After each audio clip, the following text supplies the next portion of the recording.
बिस्मिल्लाहिर्रहमानिर्रहीम। अस्सलाम वालेकुम। आप देख रहे हैं अमरा न्यूज़ और मैं हूं आपका होस्ट नदीम हैदर। इमरान खान साहब को वाज़े पैगाम दे दिया गया है कि अब ऐसा नहीं चलेगा, आपको कम अज़ कम अपना लबो लहजा और अपना अंदाज़ तब्दील करना होगा।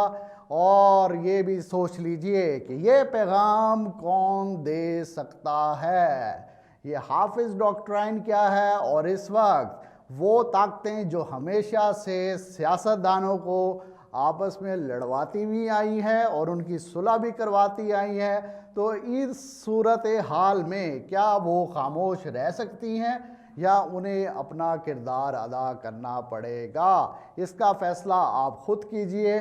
और इसके साथ मैं आपको बता रहा हूँ कि पाकिस्तान तहरीक इंसाफ की जानिब से ये इस रूट का इंतखाब क्यों किया गया है, वो कैसे दाता दरबार पहुँचेंगे और क्या वजह थी कि कोई दूसरा रास्ता उन्होंने नहीं अपनाया जो कि ज़्यादा आसान है और सिक्योरिटी के लिहाज से भी बेहतर था। लेकिन पहले हम बात करेंगे, इस वक्त मुल्क के अंदर सियासी कशीदगी अपने अरूज पर है और हम यही देख रहे हैं कि सियासतदान और लीडर्स एक दूसरे के ऊपर ना सिर्फ ज़ाती हमले कर रहे हैं बल्कि जो अल्फाज अदलिया और जर्नैलों के बारे में इस्तेमाल की जा रही है वो किसी भी सूरत मुनासिब नहीं है। हम ये नहीं कहते कि किसी के ऊपर आप तनकीद नहीं कर सकते, लेकिन आपको ये देखना होगा कि आपका लबो लहजा क्या है, आप अल्फाज इस्तेमाल क्या कर रहे हैं और कौन सी बात आप पब्लिकली कर सकते हैं, कौन सी बात आप पब्लिकली नहीं कर सकते। तो लिहाजा मेरी एक बात याद रखिए कि दोनों पार्टियों को कह दिया गया है, बस बहुत हो गया। अब आपको एक टेबल पर बैठकर फैसला करना होगा। अगर आप ये फैसला खुद नहीं करेंगे तो फिर वही खुफिया हाथ या इसको आप कुछ कह लीजिए, इस्टेब्लिशमेंट कह लीजिए, मुल्क को इस सूरत हाल से निकालने के लिए मजबूरन उन्हें अपना किरदार अदा करना पड़ेगा।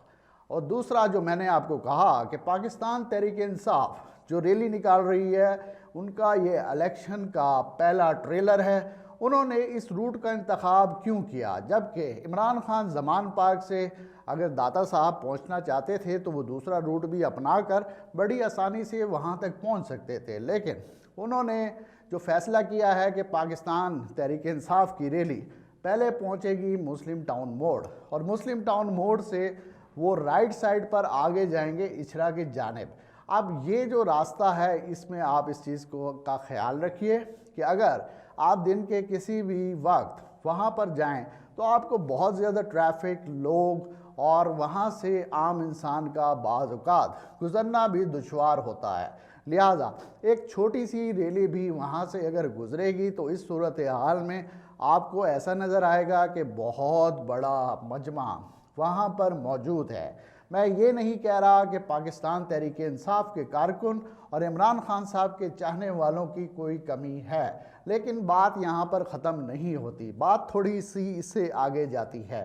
जैसा कि मैं आपको यहाँ पर बैठकर बता रहा हूँ, अगर आप इचरे से आगे जाएं, वहाँ से आप मजंग से MAO कॉलेज जाएं और MAO कॉलेज से आपने सिविल सेक्रेटेरिएट क्रॉस करते हुए दाता दरबार पहुँचना है, तो इस चीज़ को जहन में रख लीजिए कि इस दौरान जो दफातर, जो हसास इदारे इस रूट के अंदर आते हैं और जो बिल्डिंग्स वहाँ पर मौजूद है, और जैसा कि ये कहा जाता है कि इमरान खान की जान को ख़तरा है, वो बुलेट प्रूफ गाड़ी में अंदर मौजूद रहेंगे और इस हद तक ख़तरा है कि कारकुन उनके घर के बाहर बैठकर पहरा देते हैं और किसी भी पुलिस या किसी भी सरकारी इदारे के लोगों को ज़मान पार्क में अंदर नहीं जाने दिया जाता।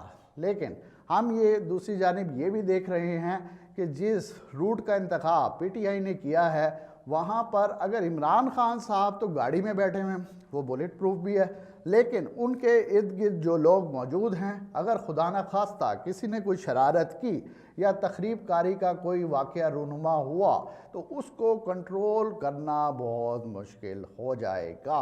लिहाजा इस वक्त पाकिस्तान तहरीक इंसाफ की जो रैली है वो इंतज़ामिया के लिए एक बहुत बड़ा चैलेंज बन चुकी है और इस वक्त जो सूरत हाल है वो बहुत ज़्यादा अरूज पर है और इस सूरत हाल में صرف ایک چھوٹی سی چنگاری کسی بڑے شعلے کا باعث بن سکتی ہے۔ لہٰذا ہم یہی کہیں گے کہ اس وقت جو ملک کی صورتحال ہے، تمام سیاسی جماعتوں کو سوچنا ہوگا اور اس بات کا فیصلہ کرنا ہوگا کہ انہوں نے اپنے سیاسی مسائل کو خود حل کرنا ہے یا پھر تیسری طاقت کو درمیان میں آنا پڑے گا۔ اور اگر کوئی تیسرا درمیان میں آیا تو پھر یہی کہا جاتا ہے جمہوریت پر حملہ ہو گیا، آئین توڑ دیا گیا۔ لیکن اس وقت جو صورتحال بنائی جا رہی ہے، معذرت کے ساتھ ہم یہی کہہ سکتے ہیں کہ جو اس کا نتیجہ نکلے گا، اگر انہوں نے اپنے رویوں پر غور نہ کیا تو وہ بہت زیادہ خوفناک ہو سکتا ہے۔ اس کے ساتھ ہی اپنا خیال رکھیے گا اور مجھے اجازت دیجیے۔ اللہ نگہبان۔